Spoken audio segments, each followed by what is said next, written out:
Vivimos rodeados de millones de estrellas. ¿Estamos solos en este vasto paisaje cósmico?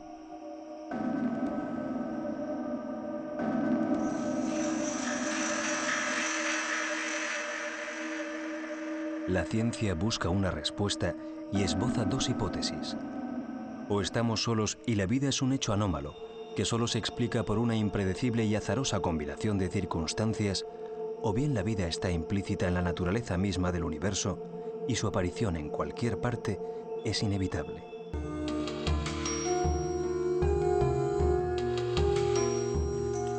La búsqueda sistemática de vida extraterrestre acaba de empezar.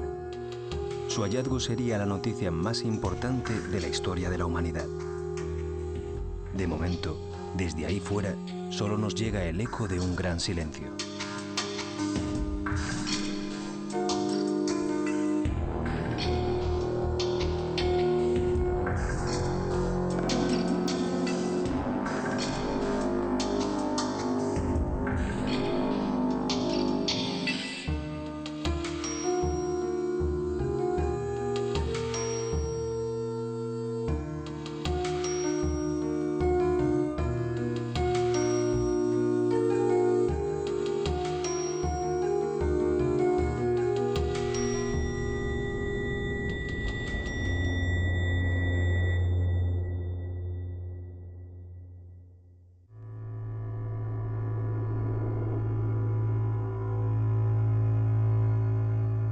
Esta gigantesca masa vaporosa ocupa un espacio miles de veces superior al del Sistema Solar.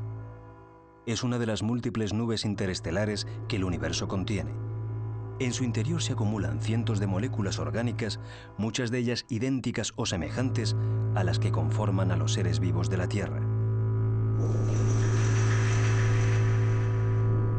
Según se avanza en el conocimiento del universo, se confirma que los ingredientes de la vida no existen solo en la Tierra.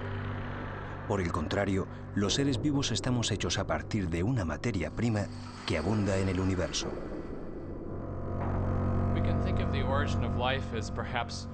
El origen de la vida se puede abordar al menos de tres maneras.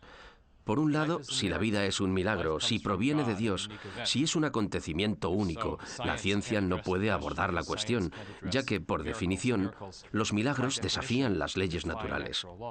También pudiera ser que la vida mostrara consistencia con la química y la física, pero que fuera un fenómeno muy poco común, único. Entonces, la ciencia tendría muchas dificultades, porque ¿cómo puede estudiarse en un laboratorio un hecho improbable?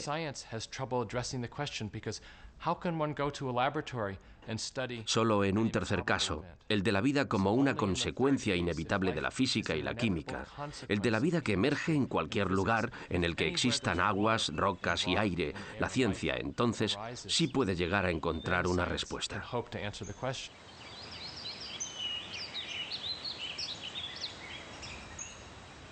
Casi siempre que nos preguntamos sobre el misterio de la vida, buscamos la respuesta mirando a la Tierra. No hay otra referencia, aunque la Tierra, con su variedad inagotable de formas, de plantas, de animales, más que una respuesta directa, es una caja de sorpresas y de nuevas preguntas. Nadie está seguro de que la vida empiece y acabe en la Tierra.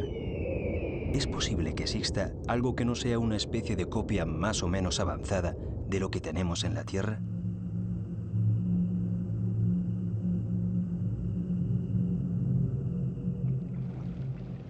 Se sabe ya con bastante precisión qué fue lo que pasó para que surgiera la vida en nuestro planeta. Todo se desencadenó a partir del agua y algunos elementos químicos sueltos como el carbono o el oxígeno, que se combinaron entre sí para formar unas moléculas orgánicas.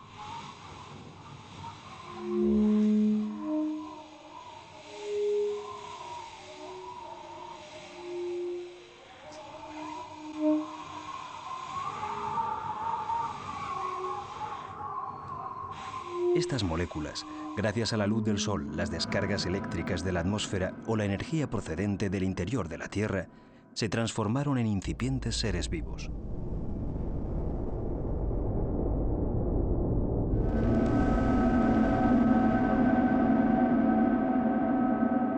Así, a partir del agua, de elementos químicos y de una fuente de energía, apareció el organismo vivo más elemental que se conoce, una bacteria.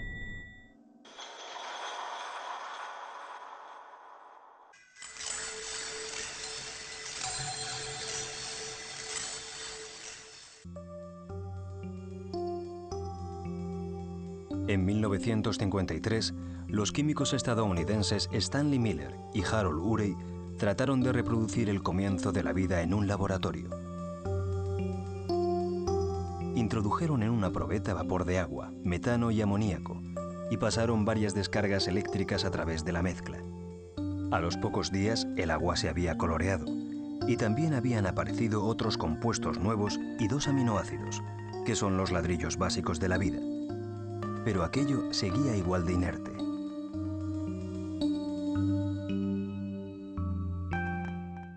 Puede que algo parecido a este experimento ocurriera en la Tierra, pero si así fue, no pasó de ser uno más de los intentos fallidos que mantuvieron al planeta en sus primeros tiempos como un espacio yermo, sin vida.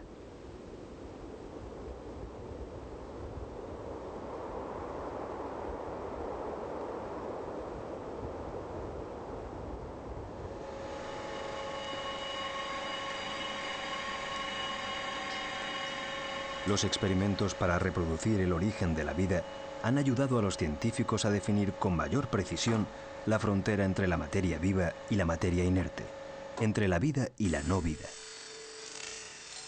Hay una serie de características concretas que hacen diferente a un ser vivo de un ser no vivo. Por ejemplo, la replicación. Un ser vivo debe replicarse, debe generar una progenie, debe tener hijos, sean hijos, digamos, moleculares o hijos celulares.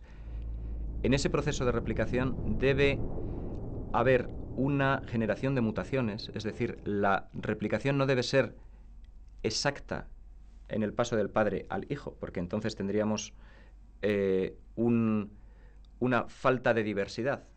En la replicación debe haber una serie de mutaciones que introducen cambios respecto de la generación parental a la generación de los descendientes, y esos cambios harán que los descendientes sean diferentes entre sí.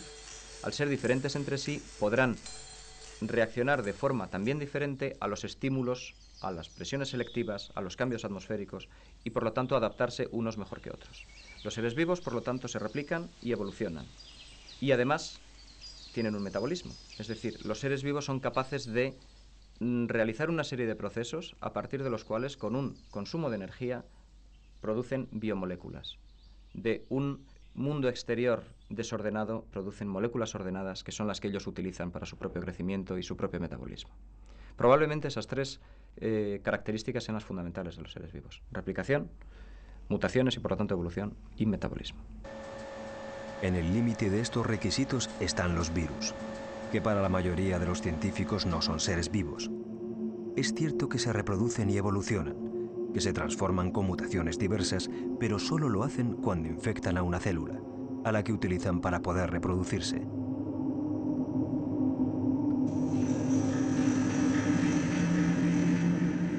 Así, solo cuando los virus ejercen de parásitos en una célula, se comportan como seres vivos.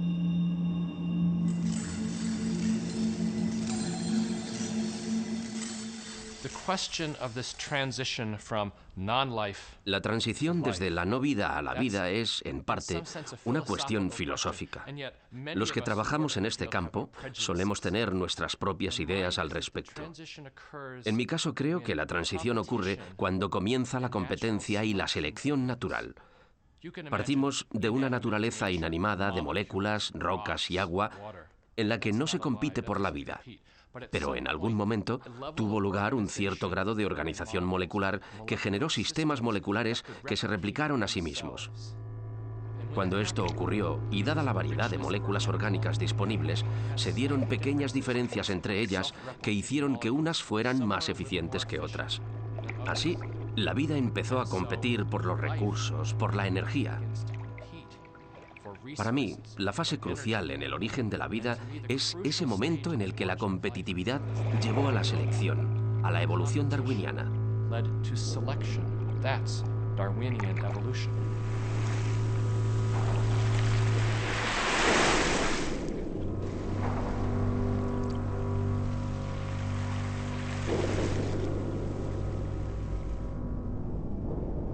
Cada vez se conoce mejor cuáles fueron los grandes hitos del camino recorrido en la evolución de las especies.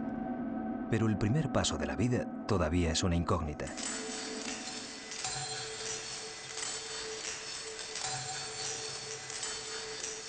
En los laboratorios, biólogos y químicos tratan de reproducir una y otra vez cómo fue esa gestación primera.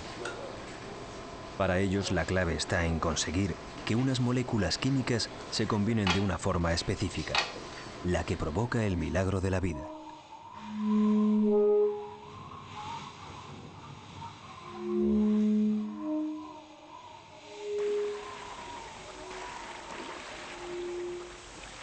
La receta del gran alquimista sigue oculta.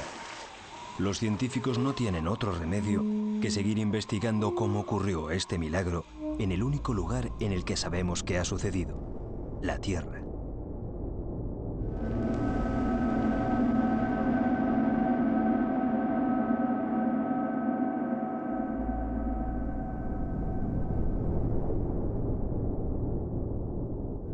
Al igual que el resto del sistema solar, la Tierra se formó hace unos 4.500 millones de años cuando los restos de una supernova como esta se cruzaron con una nebulosa de polvo estelar.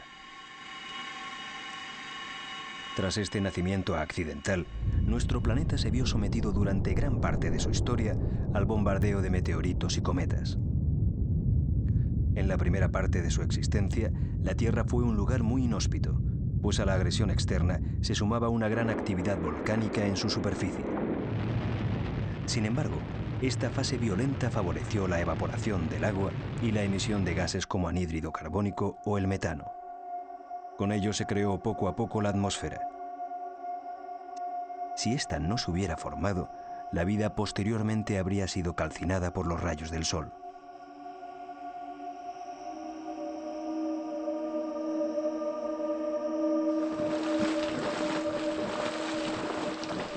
En este periodo infernal, también se formó la llamada sopa primigenia, una especie de caldo de cultivo para la vida.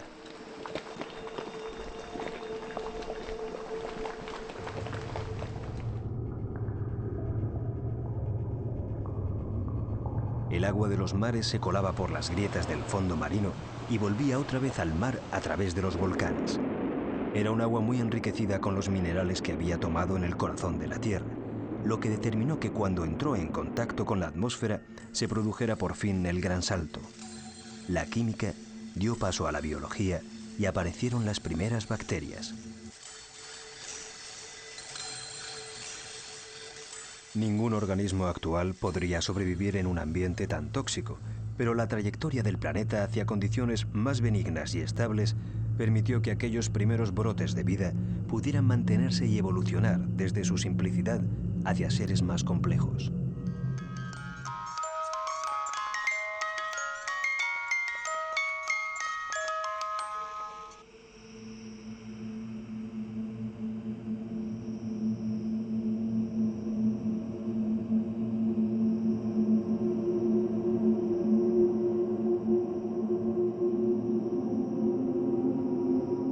Los impactos de meteoritos no cesaron de pronto.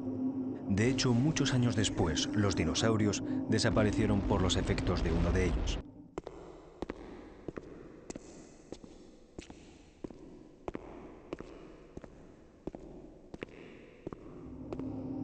Por fortuna, la biodiversidad tenía entonces tal desarrollo que aunque desaparecieran en masa las especies, la vida estaba ya muy arraigada. Cientos de organismos fueron capaces de sobrevivir en medio de una impresionante desolación.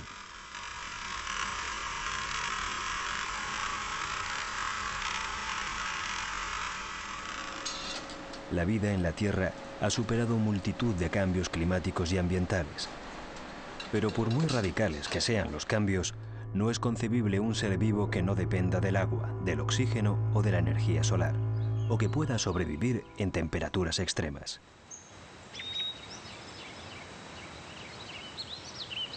Sin embargo, el descubrimiento en los últimos años de unos organismos que viven al margen de estas leyes está modificando las normas sobre lo que necesita un ser vivo. A estos organismos se les conoce como extremófilos, los amantes de condiciones externas muy radicales.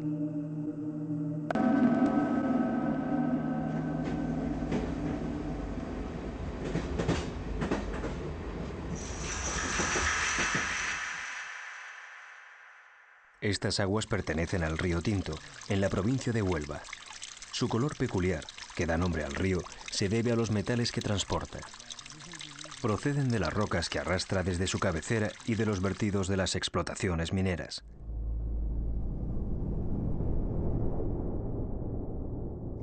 Aquí se ha descubierto una comunidad de seres que desafían el punto de vista tradicional sobre cuáles son las condiciones ambientales que permiten la supervivencia. Estas imágenes microscópicas han sido grabadas en estas aguas insanas, pero muestran unos organismos que acometen sin dificultades sus funciones vitales básicas. Fundamentalmente las características más extremas del río son dos: el bajo pH, o sea, la acidez del sistema, que es muy bajo, está cerca de 2, y la elevada concentración de metales pesados, que los metales pesados son muy tóxicos, sobre todo los metales pesados que hay en la zona minera de Río Tinto, que fundamentalmente es el cobre, que se utiliza mucho para evitar el crecimiento de los hongos en las viñas, o el arsénico, cadmio, etc. La sorpresa ha sido encontrar que los eucariotas, es decir, no los procariotas, las bacterias que comen minerales, sino las eucariotas, las algas, los hongos filamentosos, protozoos, amebas, etc., pues estén presentes en un lugar donde nadie, en su sano juicio, hubiera pensado que existen. La misteriosa vida que se oculta en el río Tinto ha desconcertado a los científicos no solo porque se trate de una clase singular de extremófilos. Lo extraordinario es que en esas condiciones se haya desarrollado un cierto grado de variedad biológica, con algas, hongos y amebas más o menos comunes.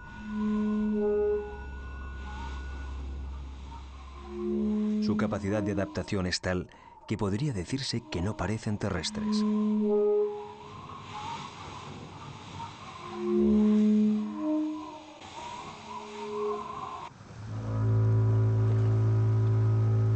Los primeros extremófilos se descubrieron hace poco más de 30 años en el parque de Yellowstone, en Estados Unidos.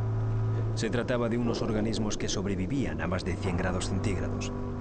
Aparecieron incrustados en las chimeneas por las que emerge el vapor de agua procedente del interior de la Tierra.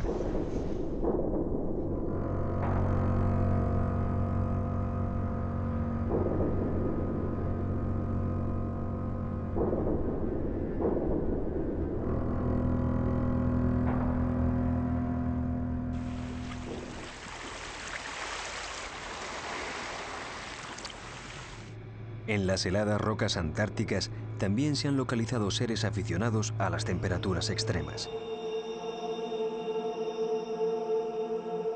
En el hielo o en los lagos de agua que están por debajo se han encontrado bacterias y algas viviendo a cientos de metros bajo la superficie. Son los amantes del frío, unos seres que tienen la peculiaridad de crecer muy lentamente, pues las bajas temperaturas ralentizan su metabolismo.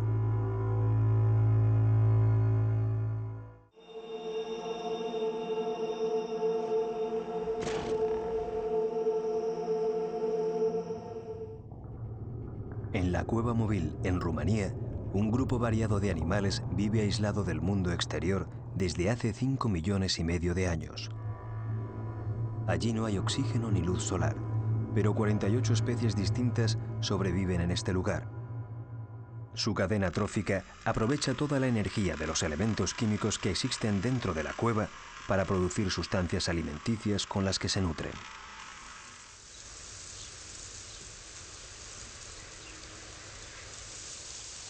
A estos extraños montículos de la costa australiana se les conoce como estromatolitos. Son los restos fósiles de bacterias que se han ido agrupando en capas. Las inferiores están formadas por bacterias anaeróbicas, es decir, seres que, por extraño que parezca, no necesitan oxígeno para vivir.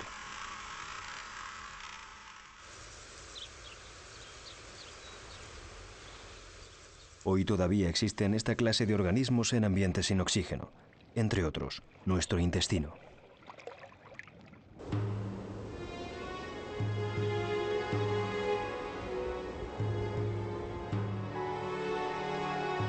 Aún hay más casos de vida en condiciones anómalas. En el Mar Muerto y en ciertas lagunas de sal del Valle del Rif africano existen unas bacterias amantes de la sal.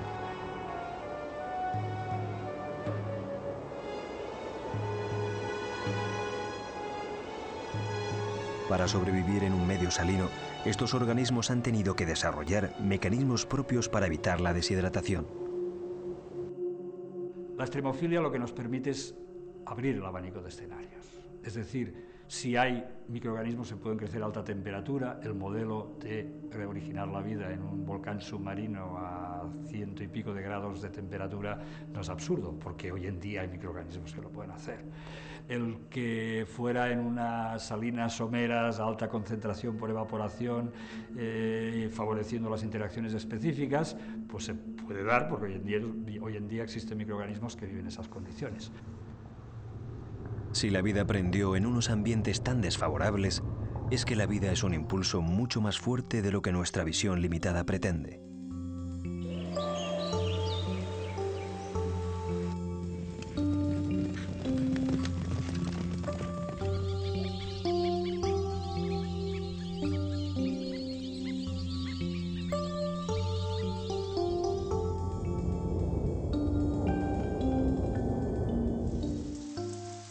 El descubrimiento de estos seres que sobreviven en condiciones impensables ha tenido repercusiones entre quienes buscan vida fuera de la Tierra.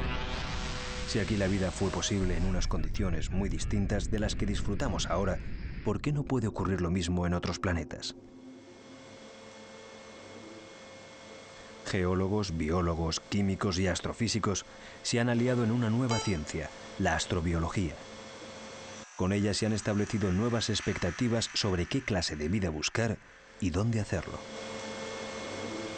Lo que hemos conseguido, y lo hemos conseguido con bastante éxito, es atraer, por ejemplo, la colaboración entre geólogos y astrofísicos planetarios y las personas que se dedican a la química evolutiva original en el propio planeta Tierra. De esta manera, el geólogo nos da una pauta, por ejemplo, de cómo ha ido evolucionando el planeta Tierra como un ente físico. A su vez, conecta con la persona astrofísico planetario que nos dice cómo se formó la Tierra y cómo esa formación de la Tierra es consecuencia de la propia evolución del universo. Por el otro lado, la persona que estudia química evolutiva, moléculas complejas que evolucionan, se nutre de los conocimientos que le aporta el geólogo acerca de lo que había en la Tierra primigenia, de lo que había en la Tierra primitiva. Todas estas ciencias conectadas en la astrobiología parten de una idea básica: la aparición de la vida como un fenómeno natural, como una consecuencia inevitable de un universo en continuo cambio y evolución. En un plazo medio, la astrobiología lo que busca es el contrastar si la vida es un imperativo cósmico aplicándole el método científico. El método científico en el cual está basado todo lo que conocemos, desde cómo funciona un teléfono móvil, a cómo se construye un puente, a cómo se lanza una nave al espacio, este método científico requiere más de un ejemplo de un determinado fenómeno. La vida en el planeta Tierra, tal y como la conocemos, tiene una biodiversidad extraordinaria, una biodiversidad que se manifiesta en millones de especies diferentes en el planeta Tierra. Sin embargo, toda esa vida está basada en unos principios únicos, de manera tal que el fenómeno vida, tal y como lo conocemos en el planeta Tierra, es la manifestación de un único fenómeno. El método científico no se le puede aplicar directamente. Por tanto, hemos de ir a otros lugares para contrastar si existe vida o si ha existido vida.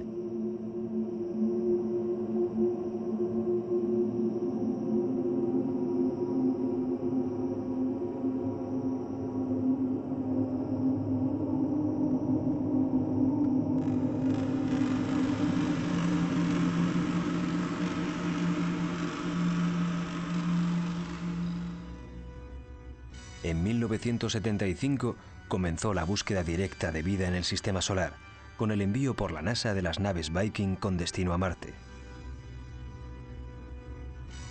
El planeta rojo es hoy muy frío, con temperaturas medias de 53 grados bajo cero, lo que ha congelado el agua líquida que alguna vez debió abundar en su suelo. De su relieve actual sobresalen sus grandes cráteres y sus dunas polvorientas. Parece un desierto pedregoso. Por otro lado, la ausencia de capa de ozono somete a Marte a una implacable radiación solar ultravioleta. En esta tierra muerta parece improbable que haya vida.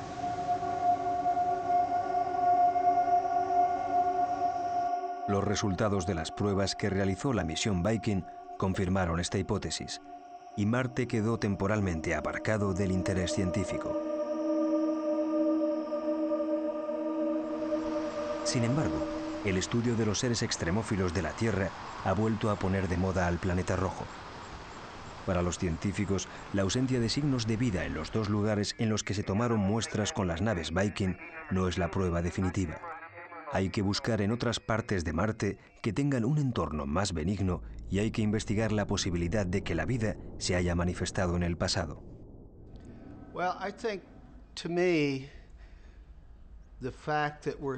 Para mí, la existencia de vida en estos ambientes extremos de la Tierra nos permite ser optimistas respecto a encontrar vida en otros lugares.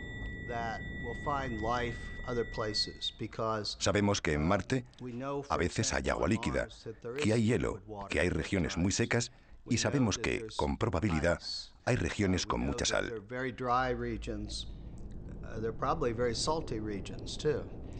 Si hemos encontrado vida en regiones extremas similares de la Tierra, esto significa que no conocemos aún los límites que se amplían cada año de acuerdo a nuestros descubrimientos.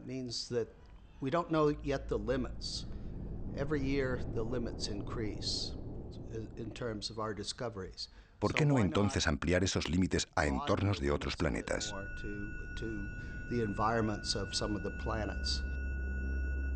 I think Mars is the planet of greatest interest for astrobiological.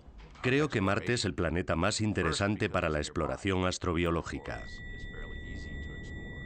Primero, porque está cerca y relativamente fácil de explorar. Y segundo, porque aunque hoy Marte es un planeta muy inhóspito, de bajas temperaturas, con muy poca atmósfera y que tectónicamente parece estar casi muerto, sin embargo, cuando la vida emergió en la Tierra, Marte era un planeta parecido al nuestro. Tenía volcanes activos, una atmósfera más densa y de vez en cuando tenía agua.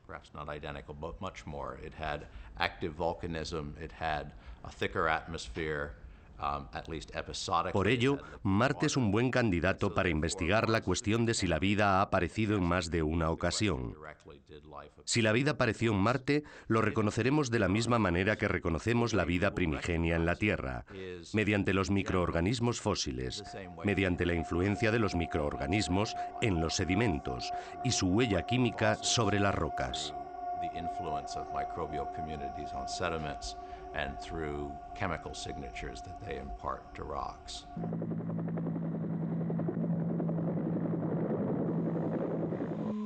...1984. Una expedición científica acude a la Antártida para recoger muestras de meteoritos. La soledad y las condiciones del continente helado los han conservado intactos. Aquí se descubrió una roca que se convertiría en la pieza clave de la investigación sobre Marte. Tiene casi 2 kilogramos de peso y se la conoce como la ALH. En 1996 en la NASA, David McKay y su equipo la presentaron a la opinión pública como un meteorito marciano con posibles huellas fósiles de ciertos seres vivos.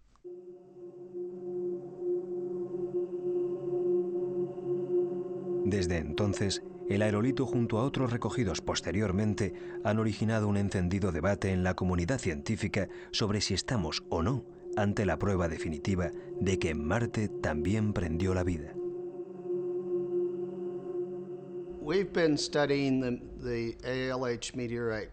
Hemos estudiado el meteorito ALH durante mucho tiempo. Ahora investigamos también otros meteoritos de Marte, hasta un total de 18 rocas.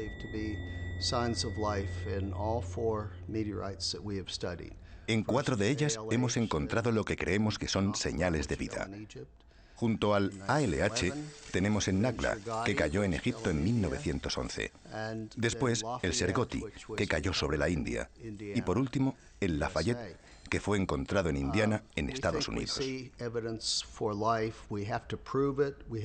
Todavía no hemos demostrado satisfactoriamente a la comunidad científica las evidencias de vida que creemos que existen.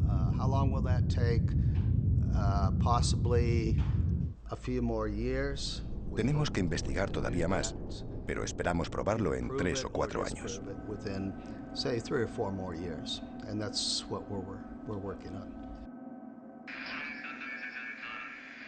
Con el estudio de los meteoritos y con nuevas exploraciones, los científicos esperan descifrar los enigmas marcianos en el plazo de una década.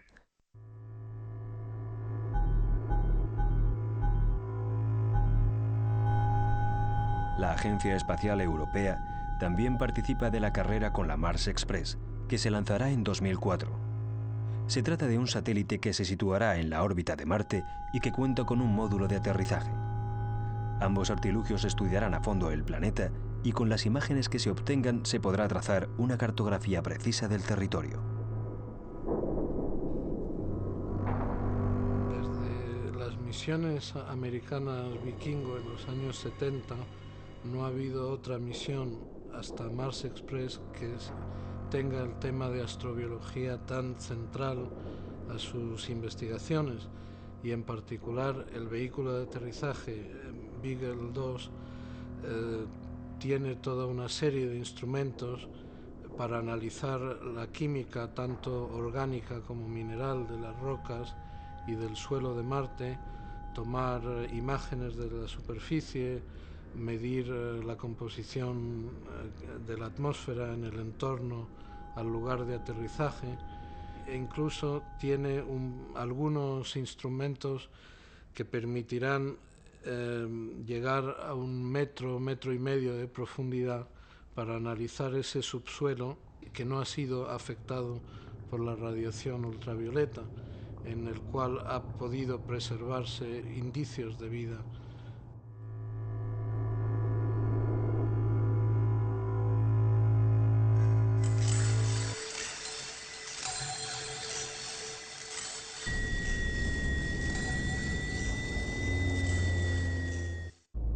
Junto a Marte, la comunidad científica rastrea otros planetas del Sistema Solar. Mercurio y Venus, por demasiado tórridos, están descartados. Urano, Neptuno y Plutón, por demasiado fríos, tampoco merecen consideración.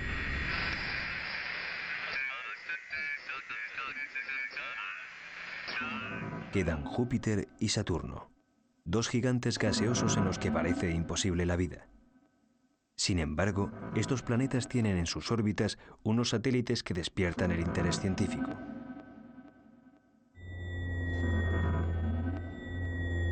En el caso de Júpiter se trata de Io y Europa, dos satélites que gracias a la energía calorífica de su planeta están más calientes de lo que cabría esperar, dada su enorme distancia del Sol. Io es el satélite con más volcanes en erupción de todo el Sistema Solar, lo que es un síntoma positivo. Por la propia historia de la Tierra, se sabe que los volcanes pueden desempeñar un papel fundamental en la generación de la vida. Sin embargo, como contrapartida, todavía no se han detectado señales de agua, lo que de momento reduce las esperanzas de encontrar seres vivos.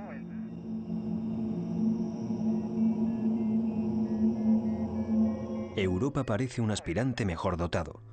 Su superficie helada quizá albergue debajo un enorme océano con moléculas orgánicas. Si éstas existieran, puede que, al igual que ocurrió en la Tierra, la acción de una energía pueda provocar la aparición de vida. Y en este aspecto también hay indicios de que el satélite Europa contenga volcanes, por lo que algunos científicos esperan que exista o haya existido vida.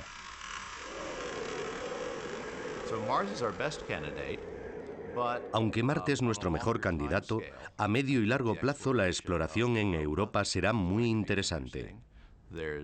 Hay muchas razones para pensar que allí hay agua desde hace tiempo y que ese agua pudo incubar vida.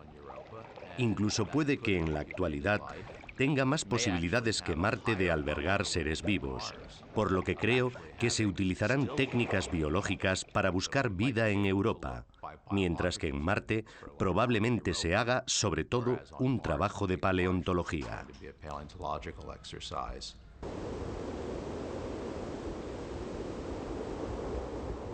En la órbita de Saturno hay un satélite denominado Titán, que con un diámetro algo inferior a la mitad del terrestre es muy semejante a nuestro planeta en otros aspectos.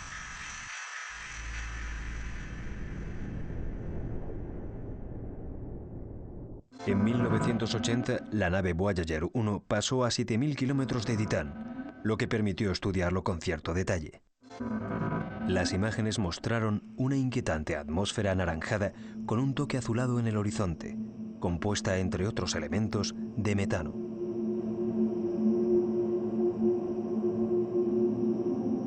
Según los científicos que estudiaron los datos, el olor del aire de Titán debería parecerse al del interior de una refinería de petróleo.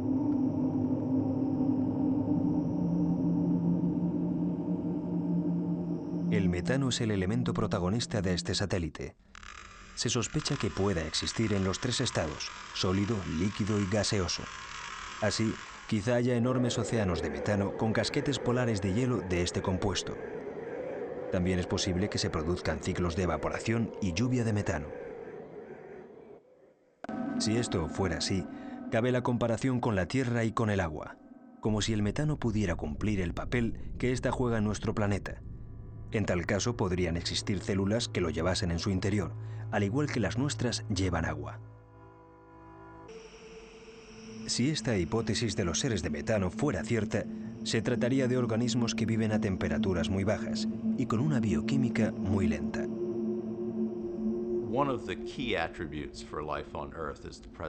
Uno de los atributos básicos de la vida en la Tierra es la presencia de agua, por lo que la mayoría de las exploraciones astrobiológicas buscan agua primero.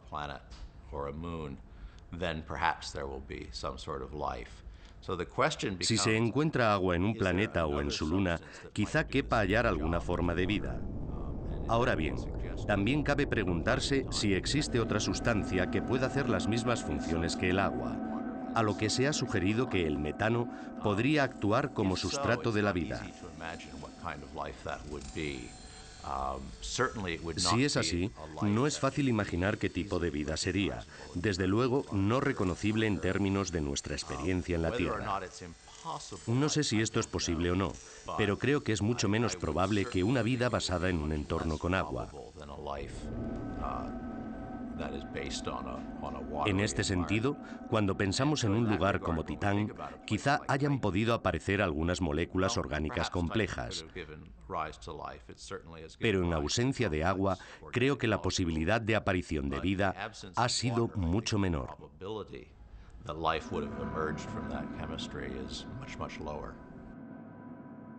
En 1998 fue enviada la nave Cassini con destino a Saturno. Una de sus misiones será precisamente estudiar a Titán gracias a una sonda que se desprenderá de la nave nodriza para posarse sobre su superficie. Ocurrirá en 2004. A partir de entonces, el misterio del satélite del metano quizá pueda descifrarse.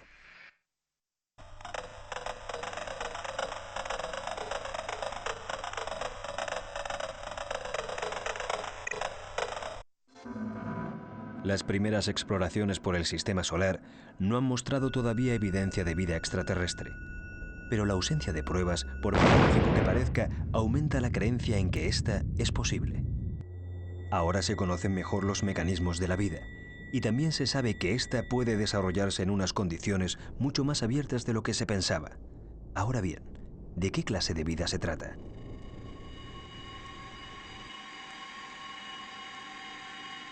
En lugar de seres con antenas y habilidades extraordinarias, los científicos más realistas aseguran que en nuestro entorno cósmico inmediato no hay vida inteligente.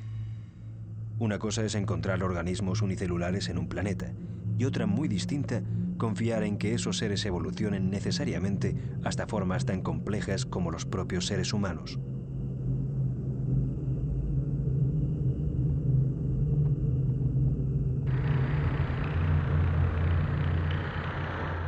Si la referencia es la Tierra, los datos son demoledores. De los millones de especies que aquí han prosperado, solo una ha conseguido desarrollar una inteligencia tecnológica.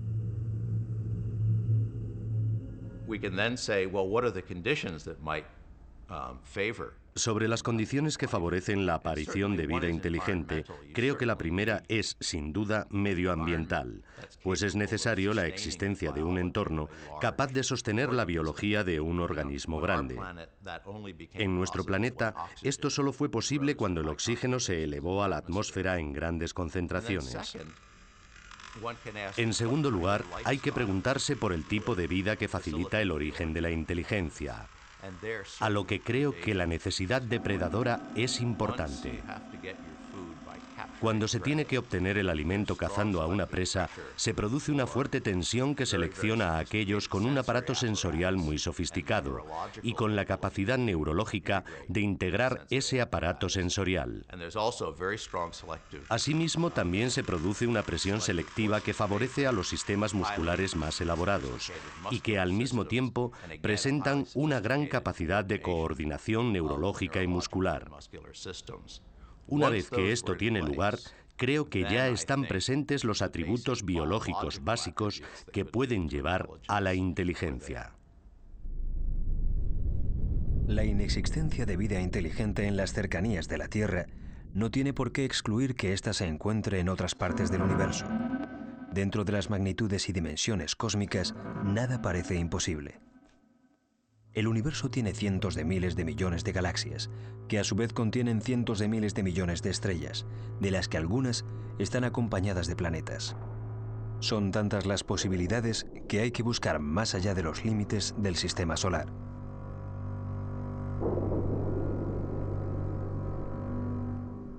En 1996 se detectaron los primeros planetas extrasolares, y desde entonces su número no ha dejado de crecer hasta superar el centenar.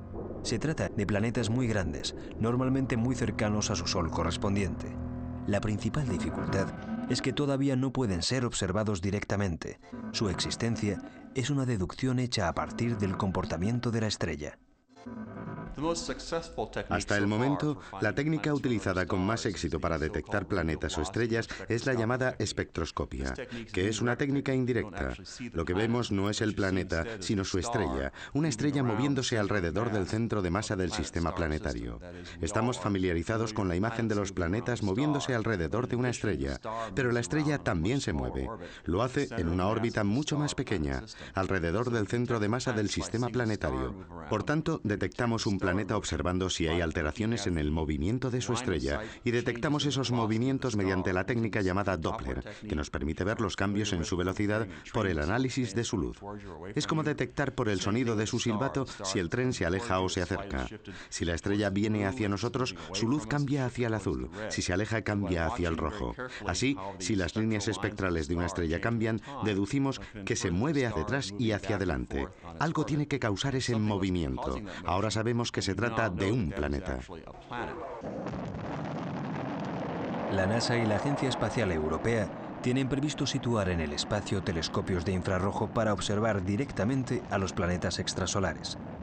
Si tienen atmósfera, será un buen augurio, ya que la atmósfera suele regular las temperaturas extremas frecuentes en muchos planetas.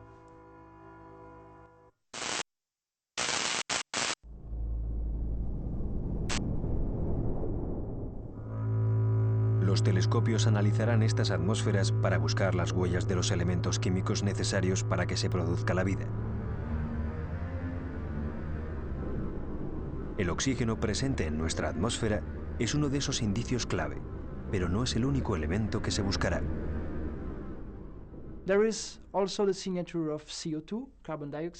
El dióxido de carbono y el vapor de agua también son indicadores importantes, pues estos tres componentes están relacionados con la producción biológica de oxígeno. Su presencia conjunta es un buen indicio de la existencia de cierta actividad fotosintética. Otro indicador importante es la huella espectroscópica del metano, porque parece ser que las formas primitivas de vida en la Tierra produjeron una enorme cantidad de metano en la atmósfera. Su huella también puede ser detectada por un telescopio.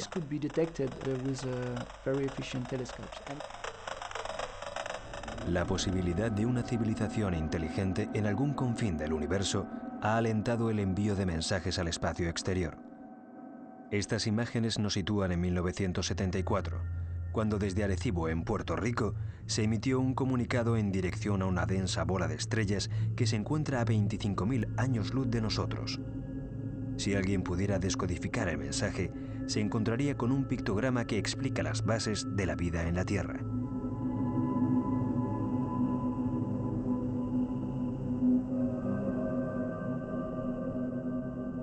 Por otro lado, algunas naves enviadas al espacio y que no van a volver nunca a la Tierra llevan a bordo placas grabadas sobre quiénes somos. Las naves Voyager en concreto contienen toda clase de sonidos e imágenes, incluidos los de animales, cantos tribales y un cuarteto de cuerda de Beethoven. Pero transcurrirán casi 40.000 años antes de que las Voyager pasen cerca de una estrella.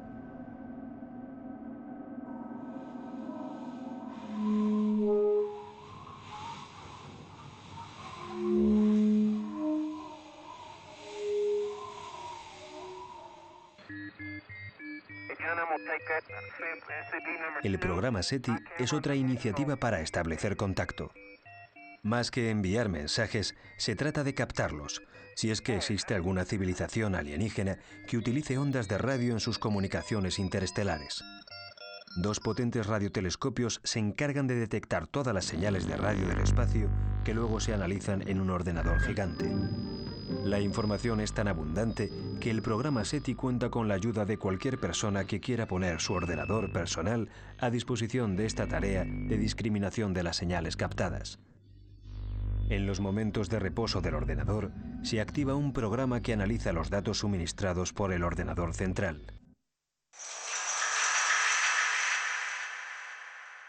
Casi 3 millones de personas colaboran con el programa SETI. Se han detectado algunas señales curiosas que luego, tras ser investigadas a fondo, se comprobó que eran interferencias de equipos de telecomunicaciones. Hasta la fecha, seguimos sin noticias del exterior.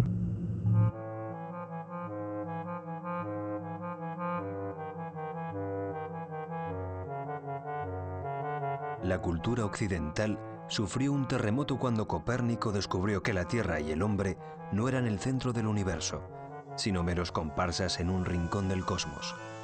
El hallazgo de planetas que giran en torno a otras estrellas ahora nos muestra que los planetas son un hecho común. Con este conocimiento se abren las posibilidades de saber algún día si los habitantes de la Tierra representamos o no las únicas formas de vida en el universo. Si nosotros encontramos seres vivos en otros lugares del universo, será, sin lugar a dudas, el descubrimiento más importante en la historia de la humanidad. Porque demostraremos, y además lo demostraremos palpablemente, que la vida es una consecuencia de la evolución del universo y que además los seres humanos que nos creemos de esa forma tan orgullosa, los únicos, los más potentes, etcétera, nos daremos cuenta de que en realidad no somos más que un accidente congelado en la evolución del universo. Esto añadirá de forma muy importante a nuestra comprensión de la humildad que tenemos que tener los seres humanos, no solo ya con respecto a nosotros mismos, sino con respecto a otras especies que habitan el planeta Tierra y al respeto que la vida se merece. Si uno se imagina a sí mismo mirando la noche estrellada por encima de la atmósfera de la Tierra y piensa en la inmensidad del universo, resultaría muy inquietante que seamos los únicos seres que existen. El universo sería mucho más acogedor si nos diéramos cuenta de que en otra roca que orbita en torno a una estrella como la nuestra, pudieran existir otros seres, quizá parecidos, quizá no, pero que también miran en nuestra dirección preguntándose si nosotros existimos. La vida más allá de la Tierra es hoy una hipótesis más que una certeza. Una nueva ciencia, la astrobiología, vuelve a llamar a las puertas del universo con una mejor dotación técnica y un gran acopio de conocimientos. El cosmos se mostrará entonces con mayor grandeza y el hombre volverá a asombrarse ante su manifestación. La vida, ¿por qué no?, puede emerger en cualquier momento y lugar, sea cual sea su forma de expresarse.